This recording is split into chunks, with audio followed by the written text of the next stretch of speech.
இந்த மாதிரி லூசு பேசுறதெல்லாம் தயவு செய்து என்கிட்ட கேள்வியை கேட்காதீங்க. ஏனென்றா அண்ணாமலை ஒரு லூசுத்தனமான ஆளுங்க. அந்த லூசு பையில பத்தி எனக்கு கேட்காதீங்கட்டாரு.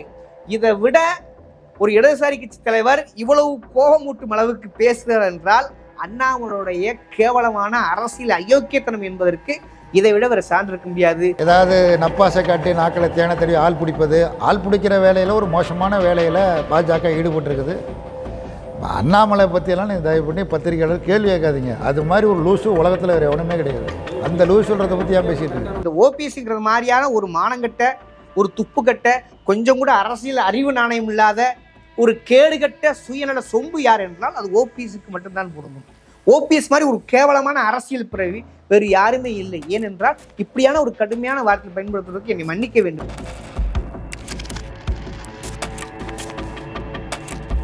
எல்முருகன் மாட்டிக்கிட்டாரு. என்னங்க 5 மணி சொன்னீங்க, ஒரு ஆளையுமே காணமேன்னு. ஏங்க அதை ஒத்தி வச்சிருக்குங்க. என்ன ஒத்தி வச்சிருக்கு? நீ தானே 5 மணின்னு சொன்ன, மேடைக்கு கூட்டி கட்சியில் ஏறுவார்னு சொன்ன அப்படின்னு கேள்வி கேட்டு தொலைக்கிறார்கள் பத்திரிகையாளர்கள். யாரா? எல்முருகனும் வானதி சீனிவாசன். அவர் கடந்து கதை, ஐயோ இந்த ஆட்டுக்குட்டி பாட்டில் இதான் சொல்லிட்டு போறேன், கடல் நம்மளை மாட்டி விட்டு போயிட்டான்னு சொல்லி கதறார் மனுஷன்.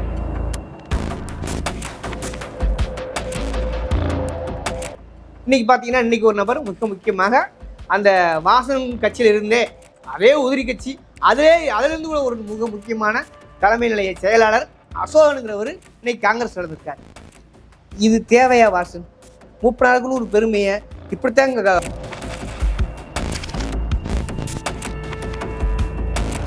அம்மான்னு ஓட்டு பிடிச்சிருக்கிறார். என்ன சொல்ல வரணும் புரியுங்களா? பிஜேபிக்கு சொந்த கட்சிக்கு வாக்க முடியாமல், தன் பிம்பத்தை நிலைநிறுத்தி வாக்கு கேட்க முடியாமல், தான் 10 வருடமாக செய்த சாதனையை சொல்லி வாக்கு கேட்க முடியாமல் அம்மா புகழையும் ஜெயலலிதா அம்மையார் புகழையும் எம்ஜிஆர் புகழையும் பாடுகிறார். எதுக்கு அந்த பொழப்பு? நீ ஒரு பிரதமர் இல்லையா? அந்த பிரதமர் பதவிக்கு ஒரு மரியாதை வேணாமா?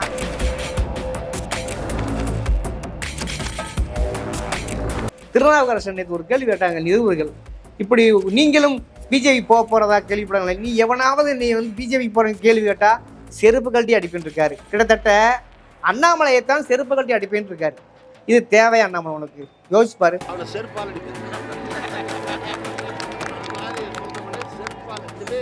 சீமான் மாதிரி பேசுறேன்னு நான் முடிவு பண்ணிட்டேன்.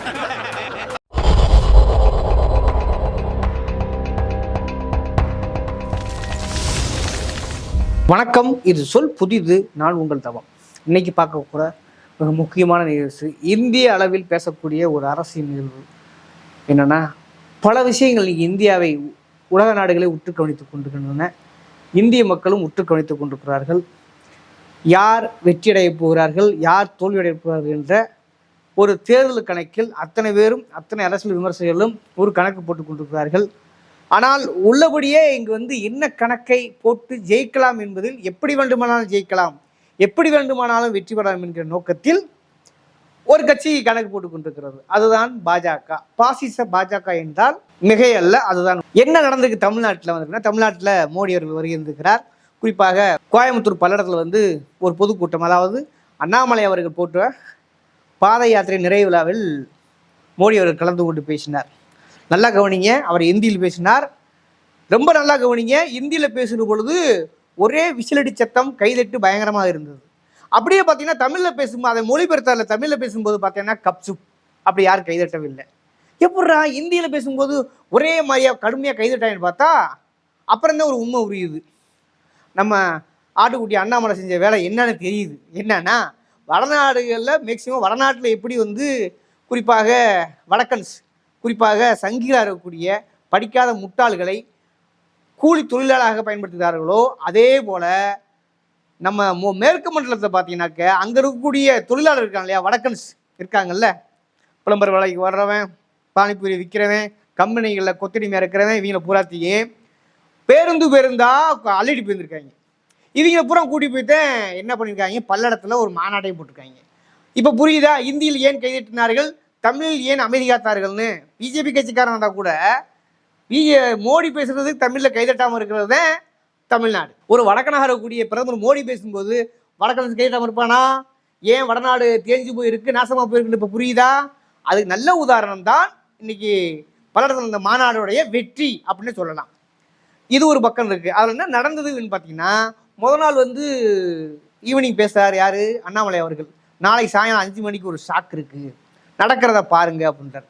ஓகே பரவாயில்ல, ஏதோ ஒரு வேலையை பார்த்துக்கிட்டே இருக்காரு உங்களோட எதையா ஒன்றுன்னு பார்த்தா கடைசியில் பார்த்தா கேவலமாக இந்த புள்ள பிடிச்சி வாங்கி சொல்லுவோம்ல, அதுபோல் இந்த அரசியல் களத்தில் நேர்மையாக கொள்கையை சொல்லி சாதனையை சொல்லி ஓட்டு கேட்க துப்புள்ளாத பாஜக குறுக்கு வழியில் குதிரை பேரம் பேசி அல்லது மிரட்டி இடிஏ சிபிஐஏ ஐடியை எப்படி வச்சு மிரட்டுறாங்களோ அதே போலவே அரசியல் களத்தில் அல்லது ஆசையை காட்டி பேராசையை காட்டி பணத்தை காட்டி எப்படியாவது இப்படி ஒரு கேவலமான அரசியல் நிலை கீழான அரசியல் நிலைக்கு தள்ளிய பெருமை யாருக்குன்னா இந்தியாவிலேயே அது பிஜேபிக்கு தான் என்றால் மிகையாகாது.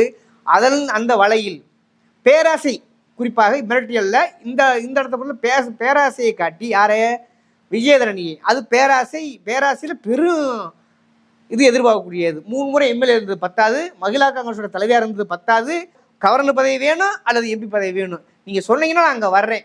எந்த வகையான கொள்கை புரிதலும் இல்லாமல் வெறும் தன்னோட முன்னேற்றத்துக்காக தன்னோட பேராசைக்காகவே ஒரு அஜெண்டாவை கொடுத்து விஜயதரணியை பிடிச்சிருக்கிறார்கள். சரி ரைட்டு, விஜயதரணியை பிடிச்சிட்டீங்க.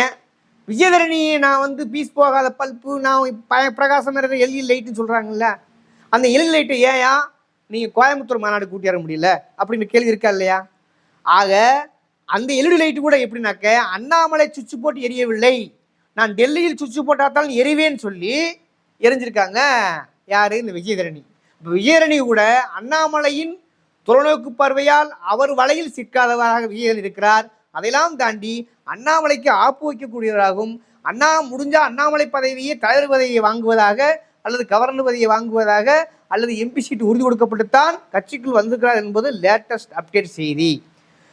இது அண்ணாமலைக்கு பொருந்துமா? அண்ணாமலையுடைய அரசியல் அறிவுக்கு அவருடைய அந்த அதிகார திமிருக்கு கட்டுப்படுகிறவர்கள் எல்லா அரசியல்வாதிகளாக இருக்க மாட்டார்கள் என்பதை புரிந்து கொள்ள வேண்டும். ஏனென்றால் நீ வெறும் அதிகாரி, என் மக்கள் என் மண்கிற மாதிரியா என் ஆடியோ என் வீடியோ அப்படிங்கிற விஷயத்தில் அண்ணாமலை பிரபலங்கிறத நான் சொல்லி தர வேண்டிய அவசியம் இல்லை. அதை ராகவனுடைய வீடியோ பார்த்தாலும் நீங்கள் புரிஞ்சுக்குவீங்க. ஒன்று, இப்போ அண்ணாமலை அன்னைக்கு மறுநாள் கால சாக்கு இருக்கு, 5 மணிக்கு சாக்கு இருக்கு, மிக முக்கியமான தங்கமணி வேலுமணி மாப்பா பாண்டியராஜன் ஏன் திருநாவுக்கரசு வரான்னு சொன்னாரு. திருநாவுக்கரசன் நேற்று ஒரு கேள்வி கேட்டாங்க நிருபர்கள், இப்படி நீங்களும் பிஜேபி போகிறதா கேள்விப்படாங்களே, நீ எவனாவது நீ பிஜேபி போகிறேன்னு கேள்வி கேட்டால் செருப்பு கழட்டி அடிப்பேன் இருக்காரு. கிட்டத்தட்ட அண்ணாமலையைத்தான் செருப்பு கழட்டி அடிப்பேன் இருக்காரு. இது தேவையா அண்ணாமலை? உனக்கு யோசிப்பாரு.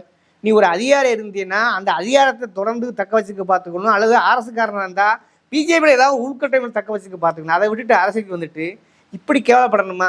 மூத்த அரசியல்வாதி, ஒரு திராவிட இயக்க அரசியலிருந்து வெளிவந்தவர், கொஞ்ச காலத்து பிஜேபி கூட இருந்தவர்.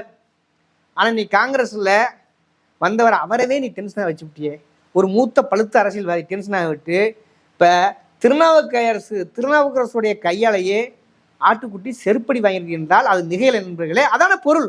பழைய ஈயமுத்தாளை ஈயமுத்தாளைக்கு பேரிச்சம்பழங்கிற மாதிரி பேரிச்சம்பழத்துக்கெல்லாம் ஆசைப்பட்டா ஈயமுத்தாளையா அவர்கள்லாம் வருவதற்கு. ஆக அண்ணாமலை விடுவது அத்தனையும் பில்டப், பொய் அல்லது குறுக்கு வழி. இப்படி அரசியலை இன்னது குறைஞ்சபட்சம் அதுக்கு ஒரு ஒழுங்கு இருக்குன்னு ஒரு நிகழ்வு இருக்கு இல்லையா, அதெல்லாம் தூக்கி போட்டு விட்டு தன்னோட இருத்தலை நிறுத்திக் கொள்வதற்காக, தான் ஒரு பெரிய பிம்பமாக கட்டமைப்பதற்காக உட்கட்சியிலும் வேலை செய்கிறார் கிரிமினலாக, வெளிக்க அடுத்த கட்சியிலும் வேலை செய்கிறார் கிரிமினலாக. ஆக ஒரு கிரிமினலை அணுகுவதற்கு ஒரு கிரிமினல் தான் முடியும் என்பது போல் மோடியோடு இப்போ ரொம்ப இணக்கமாக இருக்கிறார். ஆனால் மோடி அங்கே ஸ்பாட்டில் டென்ஷன் ஆகிட்டார். ஏன்னா முதுகெலும்பே இல்லாத, சரியாக சொல்ல வேண்டுமானால் முதுகெலும்பே இல்லாத ஓபிஎஸ் கூட இன்னைக்கு கூட அறிவிச்சிருக்காரு, நாங்கள் பிஜேபி தொடரணும்னு. பிஜேபியில் தொடர்வதாக இருந்தால் நீ ஏன் கோயம்புத்தூர் நிறைவு விழாவுக்கு போக மாட்டேற? கோயம்புத்தூர் நிகழ்வுக்கு பார்த்தீங்கன்னா ஓபிஎஸ் கூட முதுகெலும்பு இல்லாத ஓபிஎஸ் கூட போகலை, டிடிவி போகவில்லை, சசிகலா போகவில்லை. அப்போ உதிரியாக இருக்கக்கூடிய அதிமுகவிலிருந்து கழிக்கப்பட்ட தலைவர்கள் கூட அங்கே போகலை. அதனால் மோடி என்ன பிதட்டுக்கா தெரியுமா? அன்றைக்கி அங்கே மோடியா லேடியா என்று அன்னைக்கு ஆப்பு வைத்தார் ஜெயலலிதா அம்மையார் அன்று. யாருக்கு? மோடிக்கு அன்னைக்கே. அப்போ நான் மோடி தான் பார்ப்போம் அப்படின்னா சவால் விடமா அந்த காலத்தில் ஞாபகங்கள் இருக்கிறது. ஆனால் இன்னைக்கு கோயம்புத்தூர் என்ன சொல்கிறாரு? அம்மா அம்மான்னு கதறாரு, அம்மா அம்மான்னு ஓட்டு பிச்சிருக்கிறாரு. என்ன சொல்ல வரணும் புரியுங்களா? பிஜேபிக்கு சொந்த கட்சிக்கு வாக்க முடியாமல், தன் பிம்பத்தை நிலைநிறுத்தி வாக்கு முடியாமல், தான் 10 வருடமாக செய்தா சாதனையை சொல்லி வாக்கு கேட்க முடியாமல் அம்மா புகழையும் ஜெயலலிதா அம்மையார் புகழையும் எம்ஜிஆர் புகழையும் பாடுகிறார். எதுக்கு அந்த பொழப்பு? நீ ஒரு பிரதமர் இல்லையா? அந்த பிரதமர் பதவிக்கு ஒரு மரியாதை வேணாமா? பிஜேபியோட பெரிய ஐக்கான இருக்கக்கூடிய மோடிக்கே ஜெயலலிதா என்கிற லேடியை சொல்லித்தான் வாக்கு கேட்க முடியுது, ஓட்டு கேட்க முடியுது. இப்ப தெரிகிறதா? இதெல்லாம் யாரை சொல்லாம சொல்றாருனாக்க, யோ இங்க வந்து மோடியா லேடியான்னு கேட்டால் லேடிதாயா முக்கியம்னு மோடி தடாலடியாக ஆட்டுக்குட்டியின் முகத்தில் ஓங்கி அறந்திருக்கிறார் மோடி என்று சொன்னால் அது உண்மையா இல்லையா? யோசிச்சு பாருங்க. இல்ல அண்ணாமலையா சொல்லி கேட்கல, அண்ணாமலை அழகான பிம்பமா வந்து விட்டார், இங்க நீ லேடியும் தேவையில்லை, அவரு கலைஞர் டாடியும் தேவையில்லை, இனிமேல் அண்ணாமலை தான் சொல்லி துப்பு இருந்தா, வக்கு இருந்தா, தைரியம் இருந்தா சொல்லலாமா இல்லையா? சொல்ல முடியாது. ஆக மோடி கூட தமிழ்நாட்டுக்கு வந்தால் ஜெயலலிதா என்கிற ஒரு திராவிட கட்சியை சேர்ந்த லேடியை சொல்லித்தான் ஓட்டு கேட்க முடியும், அல்லது எப்படியாவது கூட்டணி வந்துருங்க தூது விட முடியும். மோடிக்கே இது நிலைமை என்றால் இந்த ஆட்டுக்குட்டி அண்ணாமலைக்கு என்ன நிலை என்பதை தெரிந்து கொள்ளுங்கள். இதுக்கடையில் பார்த்தீங்கன்னா ஒரு கருத்து கணிப்பு 18% இன்க்ரீஸ் ஆகும். யாருது? இந்த பச்சை முத்துவின் பச்சை அயோக்கியத்தனம். எது? புதிய தலைமுறைக்குன்னு ஒரு நம்பகத்தனம் இருந்துச்சு, அது டோட்டல் இந்த தேர்தலோட க்ளோஸ் ஆகுது. அது முழுக்க இன்னொரு வேந்தர் டிவியாக உருவாகிறது. பச்சை முத்துவின் பச்சை அயோக்கியத்தனத்திற்கு துதிபாடி இருக்கிறது புதிய தலைமுறை என்றால் இதெல்லாம் ஒரு ஊடகமா? இந்த பொழப்புக்கு நீ வேற தான் பார்த்துட்டு போயிடலாம். ஆக தமிழ்நாட்டு அரசியல பார்த்தீங்கன்னாக்க இந்த வாளாவட்டியாக இருக்கக்கூடிய வாசன் தான் அந்த கூட்டணி கட்சிகள் லிஸ்ட்ல போய் உட்காந்துருக்காரு. வாசனுக்கு தேவையா? மூப்பனாருக்குன்னு ஒரு பேர் இருக்குது, மூப்பனாருக்குன்னு ஒரு பெருமை இருக்குது. காங்கிரஸ் கட்சியவே எதிர்த்து ஒரு காலகட்டத்தில் களங்கண்டவர், திமுகவோடு சேர்ந்து களங்கண்டவர் யாரு? இந்த மூப்பனார். காங்கிரஸுக்கு நேர் எதிராக உள்ள பாஜக, திமுகவுக்கு நேர் எதிராக பாஜக, தமிழ்நாட்டு நலனுக்கு நேர் எதிராக உள்ள பாஜகவோட போய் வாளாவட்டின்றதுக்காக ஏதாவது எந்த வீடு கிடைச்சாலும் உள்ள போயிடுறதா? கேவலமாக இல்லையாது? இன்னைக்கு பார்த்தீங்கன்னா இன்னைக்கு ஒரு நபர் முக்கியமாக அந்த வாசன் கட்சியில் இருந்தே அதே உதிரி கட்சி அதிலிருந்து கூட ஒரு முக்கியமான தலைமை நிலைய செயலாளர் அசோகனுங்கிறவர் இன்னைக்கு காங்கிரஸ் நடந்திருக்காரு. இது தேவையா? வாசன் மூப்பனாருக்குன்னு ஒரு பெருமையை இப்படித்தான் காலமான கடைசி காலி பண்றதா? ஆக வாசன் கட்சியை தவிர ஜான் பாண்டியன் சொல்ல வேணாம், அதெல்லாம் ஒரு ஜாதி கட்சின்னு வச்சுங்களேன், அவரெல்லாம் ஒரு ஆளே கிடையாது. அதோட கிருஷ்ணன் வெளியே வந்துட்டார். யாரென்றே தெரியாத கூட்டணி கட்சி தலைவர்கள் அவர் வருவா இவர் வருவா என்று பல முக்கியமான பில்டப்லாம் கொடுத்த அண்ணாமலைக்கு ஒரு ஆப்பு. அதை தாண்டி அண்ணாமலை 5 மணி சொன்னாரு, ஆனா மாட்டிக்கிட்டது யாரையுமா? எல்முருகன் மாட்டிக்கிட்டாரு. என்னங்க 5 மணி சொன்னீங்க, ஒரு ஆளையுமே காணமேன்னு. ஏங்க அதை ஒத்தி வச்சிருக்குங்க. என்ன ஒத்தி வச்சிருக்கு? நீ தானே 5 மணின்னு சொன்ன, மேடைக்கு கூட்டணி கட்சியில் ஏறுவாருன்னு சொன்ன அப்படின்னு கேள்வி கேட்டு தொலைக்கிறார்கள் பத்திரிகையாளர்கள். யாரா? எல்முருகனும் வானதி சீனிவாசனையும். அவர் கடந்து கதை, ஐயோ இந்த ஆட்டுக்குட்டி பாட்டில் இதான் சொல்லிட்டு போறேன், கடல் நம்மளை மாட்டி விட்டு போயிட்டான்னு சொல்லி கதறாரு மனுஷன். ஆக தமிழ்நாட்டில் நம்ம இப்படி இருக்கிறது. நேற்றுக்கு தூத்துக்குடியில் பேசின விஷயமும் அப்படித்தான், திருநெல்வேலியில் பேசின விஷயமும் அப்படித்தான். மோடி கொஞ்சம் கூடுதலாக அதிமுகவை கூட்டு கலைத்து கொண்டு கெஞ்சுகிறார். எப்படியா எடப்பாடிக்கு ஒரு நல்ல காலங்க. உண்மையிலேயே எடப்பாடியை கூட, முதுகெலும் இல்லாத எடப்பாடியை கூட, ஒரு காலத்தில் அடிமையாக வைத்திருந்த எடப்பாடி கூட பிஜேபி போட்டு தூக்கி போட்டு நங்குன்னு வைத்து கொண்டிருக்கிறார். இப்பொழுது என்ன கேட்டால் குறைஞ்சபட்சம் எடப்பாடி பரவாயில்லை. டிடிவியோடு சசிகலாவோடு ஓபிஎஸ் ஒப்பிடும் பொழுது எடப்பாடி எவ்வளவோ பரவாயில்லைன்னு தான் சொல்ல தோன்றுகிறது. ஏனென்றால் உங்களோடு கூட்டு சேர்ந்தாலும் எங்களுக்கு ஓட்டும் இல்லை, எங்களுக்கான கட்சியும் இல்லை என்பதில் தெளிவாக இருக்கிறார் எடப்பாடி. ஆனால் எடப்பாடி எப்படியாவது கூட்டிட்டு வரணும்னு மோடி ஆசைப்படுகிறார். திமுகவை ஒழித்து கட்டிடுன்றார். நீங்க ஆல்ரெடி ஒரு ஆபரேஷன் பண்ணீங்க, அதிமுகவை உங்களால் ஒழிச்சு கட்ட முடியல. சசிகலா உள்ளதில் நீங்க டிடிவியை ரெட்டலை முடக்கி கேஸ் போட்டீங்க, சசிகலாவை கதற விட்டீங்க, ஓபிஎஸ்ஸை தர்மயுத்தம் நடத்த வச்சிங்க, மறுபடியும் ஓபிஎஸ்ஸை சேர்த்தீங்க, மறுபடியும் இப்போ ஓபிஎஸ்ஸை கழட்டி விட்டீங்க, மறுபடியும் ஓபிஎஸ்ஸை இப்போ சேர்த்துருக்கீங்க. இந்த ஓபிஎஸ்ங்கிற மாதிரியான ஒரு மானங்கட்ட, ஒரு துப்புக்கட்ட, கொஞ்சம் கூட அரசியல் அறிவு நாணயம் இல்லாத ஒரு கேடுகட்ட சுயநல சொம்பு யார் என்றால் அது ஓபிஎஸ்க்கு மட்டும்தான் பொருந்தும். ஓபிஎஸ் மாதிரி ஒரு கேவலமான அரசியல் பிறவி வேறு யாருமே இல்லை. ஏனென்றால் இப்படியான ஒரு கடுமையான வார்த்தையை பயன்படுத்துவதற்கு என்னை மன்னிக்க வேண்டும். ஏனென்றால் ஒரு அரசியலில் ஒரு ஜந்துவாக, ஒரு விலங்குவாக, தன் பிழைப்புக்காக எந்த நிலைக்கு மாறுவார் என்றால் அது ஓபிஎஸ்க்கு மட்டும்தான் பொருந்தும். ஏனென்றால் ஓபிஎஸ் செய்யக்கூடிய அரசியல் அவ்வளவு கேவலம். முதல்ல ஜெயலலிதாவுக்கு இந்த கால் விடுற கலாச்சாரம் துவங்கி வச்சது யாருன்னா அந்த ஓபிஎஸ், சரிங்களா? அதன் பிறகு சசிகலா எதிர்த்து தரும யுத்தம், அதன் பிறகு எடப்பாடியை எதிர்த்து செகண்ட் தரும யுத்தம், அப்புறம் ஜெயலலிதா மரணத்தை எதிர்த்து தரும யுத்தம். இப்போ ஒட்டுமொத்தமாக எடப்பாடி கழட்டி விட்டாரு. மறுபடியும் கூட்டு, டிடிவியோட கூட்டு. இவர்களும் எப்படி ஓபிஎஸ்ஸை நம்பி சொல்கிறார் என்று தெரியவில்லை. அரசியலில் குறைஞ்சபட்சம் ஒரு இங்கிதம் என்பார்கள், ஒரு நாகரிகம் என்பார்கள், ஒரு நிலைப்பாட்டுக்காக நிற்பது என்பார்கள். எதுவுமே இல்லாத ஒரு அரசியல் ஜந்தாக, கேவலமான பிறவியாக, பிஜேபி கூட தன் இடது கையால் அவரை டீல் பண்ணுகிறது. அப்போ கூட கையை கட்டி முதுகெலும்பு இல்லாமல் குனிந்து குனிந்து நாங்கள் பிஜேபி தான் இருக்கிறோம் என்றால் இதை விட வேற கேவலம், அரசியல் கேவலம் என்னவாக இருக்க முடியும்? ஆக இனி தமிழ்நாட்டு அரசியல் வரலாற்றில் ஓபிஎஸ் என்பவர் ஒரு அரசியல் அனாதை தான். திமுகவை நீ சாதாரண உதிரி கட்சியாக கூறு போட்டுட்டு அதிமுக ஒழிக்க முடியல. ஓபிஎஸ் கூட உன்னால் கழட்டி விடவும் முடியல, வச்சுக்கவும் முடியல. எடப்பாடியை கூட உன்னால் கூப்பிட்டுக்கணும்னா சித்தாந்த தெளிவோடு இருக்கக்கூடிய இடதுசாரியில் இருக்கக்கூடிய குறிப்பாக விசிகா அங்கே வைக்கக்கூடிய திமுக ஒழிக்க முடியும்னு சொல்வது முட்டாள்தனம் இல்லையா? அறிவுகட்டணம் இல்லையா? அப்புறம் இன்னைக்கு அண்ணாமலை சொல்றாரு, நீங்க வேணா திமுக தனித்து போட்டிட்டு பாருங்கள் அப்படின்ற. சரி, நீ தனித்து போட்டிட்டு அப்புறம் ஏன் நீ ஆள் பிடிக்கிற? அதனாலதான் இப்ப இன்னைக்கு ஒரு முக்கியமாக முத்தரசன் அவர்கள், சிபிஐயோட முத்தரசன் அவர்கள் இந்த கேள்வி கேட்கிறாங்க. அண்ணாமலை திமுக தனியா போட்டு வச்சுருந்தேன், கூட்டணி கட்சி இல்லை என்றால் திமுக டெபாசிட் வாங்கிடணும்னு சொல்றாரு அப்படின்னு கேள்வி கேட்டுக்கு, அப்படி சொல்றவர் அவர் ஏன் நிக்கல? அவர் ஏன் ஆள் பிடிக்கிறாரு? ஏன் இவ்வளவு கேவலமான அரசியல் பண்றாரு? இந்தியா முழுக்க அவர் என்ன பண்ணி வச்சிருக்காங்க? எல்லா உட்கட்சிகளையும் புகுந்து அந்த கட்சிகளை சிதைச்சு அல்லது அரசியல் குதிரை பேரம் பேசி கோடிகளை கொட்டி எவ்வளவு அயோக்கியத்தனம் பண்ற உலகத்துல இந்தியாவில் இது மாதிரி ஒரு அயோக்கியத்தனம் நடக்க அரசியல் கட்சி வேற எதுவுமே இல்லைன்னு சொன்னது மட்டும் இல்லாம இந்த மாதிரி லூசு பேசுறதெல்லாம் தயவு செய்து என்கிட்ட கேள்வியை கேட்காதீங்க. ஏனென்றா அண்ணாமலை ஒரு லூசுத்தனமான ஆளுங்க. அந்த லூசு பயிலை பத்தி எனக்கு கேட்காதீங்கட்டாரு. இதை விட ஒரு இடதுசாரி கட்சி தலைவர் இவ்வளவு கோபமூட்டும் அளவுக்கு பேசுகிறார் என்றால் அண்ணாமலையுடைய கேவலமான அரசியல் அயோக்கியத்தனம் என்பதற்கு இதை விட வேறு சான்று இருக்க முடியாது.